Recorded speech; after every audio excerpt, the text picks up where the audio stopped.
Baik, terima kasih pemirsa. Masih setia bersama dengan saya Wilda Izzatul Yazida dalam program Tapari Tausiah Pagi Hari. Tadi Ustadz Andri Mardia sudah menjelaskan nih dari segmen pertama hingga di segmen ini mengenai tentang marah itu kalah. Jadi tadi sempat terpotong juga yang Ustadz Andria mau bahas tadi. Jadi lanjut saja Ustadz. Soal tips tadi mengenai bagaimana mengelola marah. Mengelola marah. Mengelola marah salah satu yang disebutkan tadi adalah mendudukan persoalan. Iya. Apakah ini hal yang bisa diselesaikan atau hal yang tidak bisa diselesaikan? Kalau bisa diselesaikan, tidak perlu marah. Kasih saja petunjuk. Iya, betul. Ya kan? Tolong pintunya ditutup. Tolong bersihkan ini. Tolong pel ini atau apalah yang jelas bisa diselesaikan. Iya. Tapi cuman mungkin kalau orang keras kepala, orang emosiannya memang semua harus satu kali biji saja marah iya, begitu benar. kan. Nah, artinya bahwa mengelola marah bisa sebenarnya untuk merubah diri. Ya kan? Apa susahnya untuk mengucapkan tutup saya kok pintu, ya kan? Atau bersihkan di sini atau sapu ki. Nah, artinya bahwa dengan mengucapkan ini sebenarnya kita sudah bisa pandai-pandai mengelola marah tadi. Nah, sebenarnya mendudukan persoalan adalah salah satu cara untuk mengendalikan itu. Mendudukan persoalan, oh ini perlu kita marah, ini tidak. Itu sepertinya kita memanajemeni diri, artinya mengelola diri. Kalau kita mampu untuk mendudukan persoalan. Nah, bagaimana soal pekerjaan? Bagaimana soal aktivitas lainnya di rumah? Artinya dengan pekerjaan kita juga bisa memilih mana sebenarnya pekerjaan yang sebenarnya bisa diselesaikan, dengan mana yang memang perlu semacam strategi atau planning baru untuk menyelesaikan masalah tersebut. Benar. Nah, yang terakhir adalah memaafkan orang lain. Ini saya tidak tahu apakah betul apa tidak atau perlu dilakukan survei. Apa benar ini orang Makassar? Ada dua hal yang tidak bisa, secara umum tidak bisa dilakukan orang Makassar. Yang pertama minta tolong, yang kedua minta maaf. Ini paling susah dua ini. Saya juga heran gitu. Ada apa dengan kita ini? Atau perlu dilakukan survei? Memang benar Ustadz, memang benar.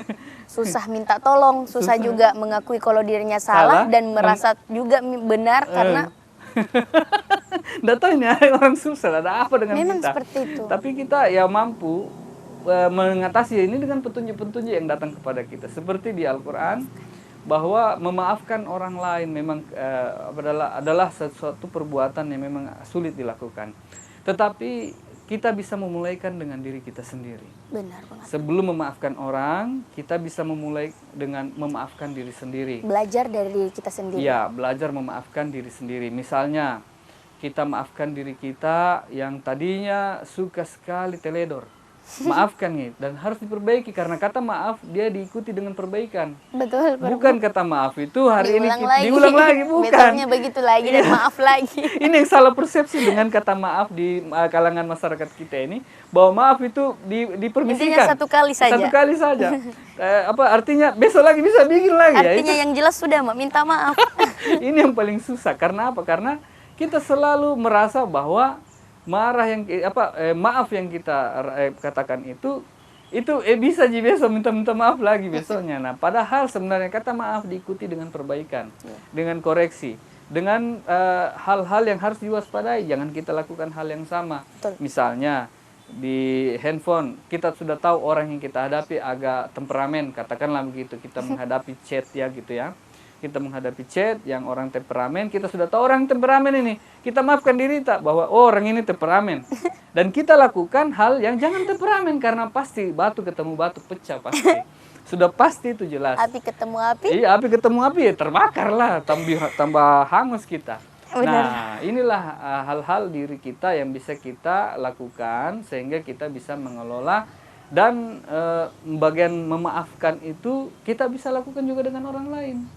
Artinya bahwa ketika kita maafkan diri kita untuk bisa bersabar dan juga latihan secara intens itu bisa juga kita maafkan orang lain. Apalagi hal-hal yang kecil artinya yang sebenarnya bisa diselesaikan. Malah dibesar-besarkan. Kadang-kadang orang begitu.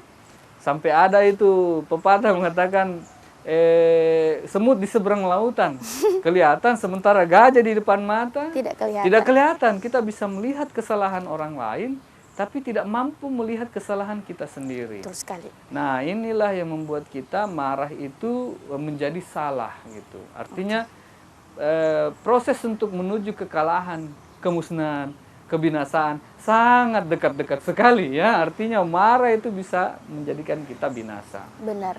Nah, proses-proses ini sebenarnya adalah latihan yang tidak perlu jika ustadz, tidak perlu jika ulama, tidak perlu dicari di internet bagaimana banget, mengatasi marah. Karena marah itu kita rasakan sendiri, kita sendiri Kita tahu yang sendiri. Yang tahu apa mudarat yang untuk diri kita apa sendiri. yang bisa kita lakukan untuk menghentikannya. Oke, baik Ustadz, kita tahan lagi ya, Bing. Insya Allah. Baik pemirsa, terima kasih. Setelah ini kita akan lanjutkan lagi di segmen terakhir mengenai tentang marah itu kalah. Jadi jangan kemana-mana, tetap di Tausiah Pagi Hari.